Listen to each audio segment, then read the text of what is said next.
ابراہیم علیہ السلام نے لوگوں کے ساتھ عیدگاہ جانے سے انکار کیا اور عذر پیش کیا کہ وہ بیمار ہیں۔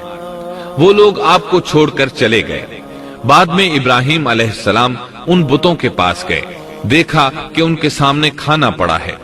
چونکہ سب لوگ کھانا لائے تھے اس لیے یہ کھانا بہت زیادہ تھا، لیکن ان جھوٹے معبودوں نے اسے کھانا تو درکنار اس کو چھوا تک نہ تھا۔ ابراہیم علیہ السلام نے انہیں مخاطب کر کے کہا، یہ اتنا کھانا تمہارے سامنے پڑا ہے، تم اس کو کھاتے کیوں نہیں؟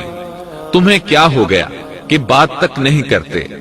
پھر پوری قوت سے دائیں ہاتھ سے کلہاڑا مار کر ان کے ٹکڑے ٹکڑے کر دیے، لیکن بڑے بت کو چھوڑ دیا تاکہ سب اسی کی طرف رجوع کریں۔ تمام چھوٹے بتوں کو توڑ کر کلہاڑا اس بڑے بت کے کندھے پر رکھ دیا۔ مشرکین میلے سے لوٹے تو دیکھا ان کے سارے معبود اوندھے منہ ٹوٹے پھوٹے پڑے ہیں، ان کے تمام معبودوں کو توڑ دیا گیا تھا۔ وہ حیران رہ گئے کہ یہ کیسے ہو گیا، کس نے کیا؟ کہنے لگے، یہ کام کس ظالم کا ہے؟ اس نے ہمارے معبودوں کی توہین کی ہے۔ اس وقت جن لوگوں نے ابراہیم علیہ السلام کا وہ کلام سنا تھا انہیں ان کا خیال آ گیا۔ کہنے لگے، وہ نوجوان جس کا نام ابراہیم ہے اسے ہم نے اپنے بتوں کی مذمت کرتے سنا ہے۔ اللہ کی قدرت کہ ابراہیم علیہ السلام کا جو مقصد تھا وہ خود بخود پورا ہو رہا تھا۔ قوم کے لوگ مشورہ کر رہے تھے کہ سب کو جمع کرو اور اسے بلاؤ، پھر اسے سزا دو۔ چنانچہ تمام اہل باطل چھوٹے بڑے جمع ہو گئے، کارروائی شروع ہو گئی۔ کہنے لگے، اے ابراہیم، ہمارے معبودوں کے ساتھ یہ لغو حرکت تو نے کی ہے۔ ابراہیم علیہ السلام نے جواب دیا، یہ کام تو اس بڑے بت کا ہے، مجھ سے کیوں پوچھتے ہو؟ تم اپنے معبودوں سے کیوں نہیں پوچھ لیتے کہ ان کے ٹکڑے کس نے اڑائے ہیں؟ ابراہیم علیہ السلام کا جواب سن کر وہ سب سوچ میں پڑ گئے۔ پھر کہنے لگے، ہم نے بڑی غلطی کی، اپنے معبودوں کے پاس کسی کو حفاظت کے لیے نہیں چھوڑا۔ اس قدر واضح بات محسوس کر کے بھی وہ ظالم ایمان نہ لائے، بلکہ شیطان نے ان کے دلوں میں وسوسہ ڈالا اور انہوں نے غور و فکر کر کے کہا، اے ابراہیم، کیا تمہیں علم نہیں؟ یہ تو بے زبان ہیں، یہ بول نہیں سکتے۔ اب ابراہیم علیہ السلام نے فرمایا، تب پھر تم اللہ کے سوا اس چیز کی عبادت کرتے ہو جو تمہیں کچھ بھی نفع نہ دے سکے اور نہ نقصان پہنچا سکے۔ تعجب ہے تم پر اور ان پر بھی جنہیں تم اللہ کے سوا پکارتے ہو، کیا تم میں بالکل عقل نہیں؟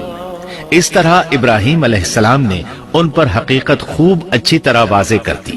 ان سے فرمایا، تم ان کی پوجا کرتے ہو جن کو تم خود تراشتے ہو، یعنی ان کا حال تو یہ ہے کہ تم نے ان کو خود اپنے ہاتھوں سے تراشا اور ان کی عبادت کرنے لگے، جبکہ تمہیں اور تمہاری بنائی ہوئی چیزوں کو اللہ ہی نے پیدا کیا ہے۔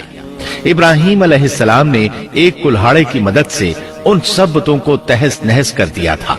یہ اس بات کی واضح ترین نشانی تھی کہ یہ بالکل بے بس ہیں، لیکن اس واضح نشانی کے باوجود وہ اپنے کفر ہی پر ڈٹے رہے اور لگے ابراہیم علیہ السلام کو دھمکیاں دینے۔ کہنے لگے، اس کے لیے ایک آتش کدہ بناؤ اور اسے اس دہکتی آگ میں ڈال دو۔ پھر ان لوگوں نے ایک چٹیل میدان کا انتخاب کیا جہاں مٹی نام کی کوئی چیز نہیں تھی۔ اس میدان کو پتھروں کی باڑ کے ساتھ گھیر دیا گیا۔ پھر سب لوگوں کو حکم دیا گیا کہ وہ لکڑیاں جمع کر کے اس گھیری ہوئی جگہ میں رکھیں۔ چنانچہ سب لوگ لکڑیاں جمع کر کے وہاں لانے لگے، یہاں تک کہ عورتوں اور بچوں نے بھی اس کام میں بڑھ چڑھ کر حصہ لیا۔ میدان میں اتنی لکڑیاں جمع ہو گئیں کہ زمین نظر نہیں آتی تھی۔ یہ لکڑیاں زمین پر ایک اونچی دیوار محسوس ہوتی تھیں۔ پھر ان لکڑیوں کو آگ لگائی گئی۔ جب آگ کے شعلے آسمان سے باتیں کرنے لگے تو انہوں نے ابراہیم علیہ السلام کو آگ میں ڈالنے کے لیے ایک جھولا تیار کیا۔ اس میں سیدنا ابراہیم علیہ السلام کو رکھا گیا۔ اس وقت آپ نے یہ دعا پڑھی، حسبنا اللہ ونعم الوکیل۔ ہمیں اللہ کافی ہے اور وہی بہترین کارساز ہے۔ یہ کلمہ ہر محتاج اور مصیبت زدہ کو پڑھنا چاہیے۔ بخاری میں ہے، رسول اللہ صلی اللہ علیہ وسلم نے فرمایا، حسبنا اللہ و نعم الوکیل ابراہیم علیہ السلام نے اس وقت فرمایا تھا جب انہیں آگ میں پھینکا جانے لگا تھا۔ مطلب یہ کہ ہم اللہ ہی پر بھروسہ کرتے ہیں، اس کے سوا ہمارا کسی پر بھروسہ نہیں۔